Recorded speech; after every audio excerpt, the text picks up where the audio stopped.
बिहार की राजनीति में हाल ही में एक बार फिर से तूफान मचा हुआ है।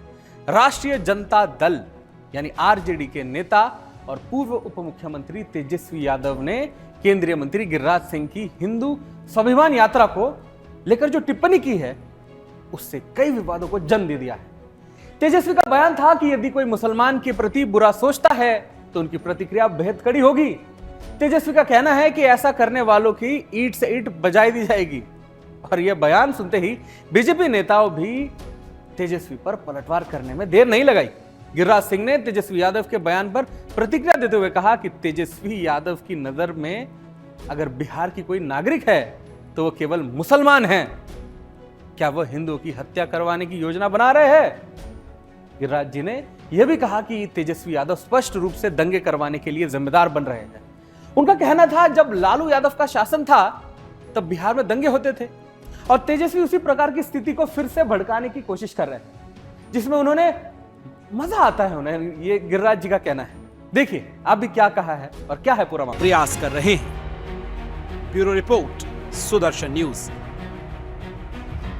गिरिराज सिंह जी अपने हिंदू स्वाभिमान यात्रा के संदर्भ में यह भी बताते नहीं चुके कि उनकी यात्रा के दौरान कहीं भी कोई सांप्रदायिक तनाव नहीं फैला। उन्होंने कहा कि 6 दिनों में जो ये यात्रा है इसमें हमने कहीं भी सांप्रदायिकता का कोई मामला नहीं देखा। लेकिन तेजस्वी यादव अपने राजनीतिक लाभ उठाने के लिए ऐसी बयानबाजी से सांप्रदायिक तनाव फैलाना चाहते हैं। उनका यह बयान ऐसा लगता है कि जैसे लोग चूड़ी पहनकर बैठे हुए हैं और ईंट से ईंट बजाने की बात कर रहे हैं। इस विवाद के बीच आरजेडी सुप्रीमो लालू यादव ने भी जब गिरिराज सिंह की यात्रा को और उनके बयानों पर सवाल उठाए तो गिरिराज सिंह ने लालू यादव को भी नहीं बख्शा और कहा कि लालू और तेजस्वी दोनों रोहिंग्याओं की आरती उतारने में लगे हैं और मजारों पर जा रहे हैं। सुनिए आप भी ऐसा क्या कह दिया है तेजस्वी और लालू यादव ने।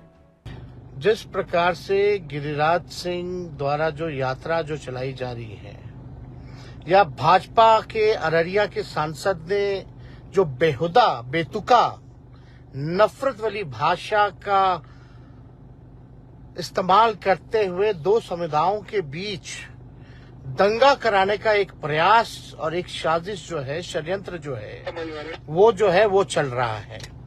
और आप सब लोगों को हम इतना बता देना चाहते हैं, हिंदू मुसलमान को जो है किस प्रकार से जो है लड़ाने का प्रयास किया जा रहा है। अररिया के सांसद ने जिस तरीके की भाषा का इस्तेमाल किया है उसका मैं विरोध करता हूं, खंडन करता हूं। और अगर कोई मुसलमान भाइयों के प्रति अगर बुरी नजर कोई देखने का काम करेगा तो राष्ट्रीय जनता दल और तेजस्वी यादव चुप बैठने वाला नहीं, ईंट से ईंट बजा देंगे।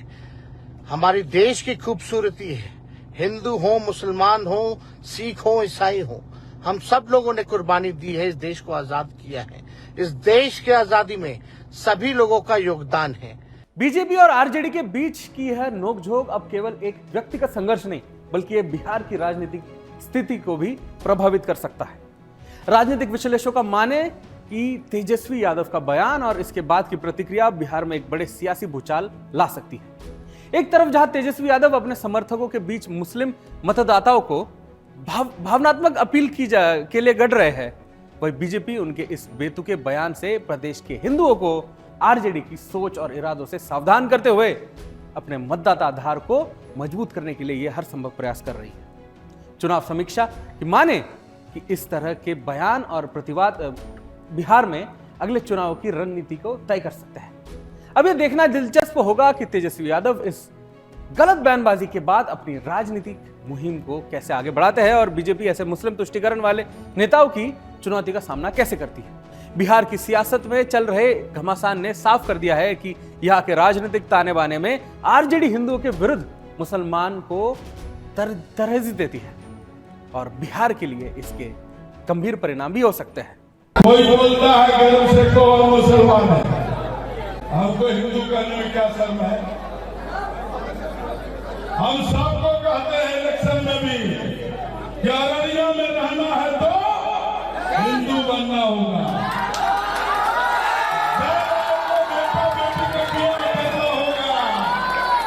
जब बेटा बेटी का ब्याह करना होगा तब जात खोज लीजिएगा, परिवार खोज लीजिएगा, नस्ल खोज लीजिएगा, हड्डी खोज लीजिएगा, खानदान खोज लीजिएगा, जब बेटा बेटी का संबंध करना था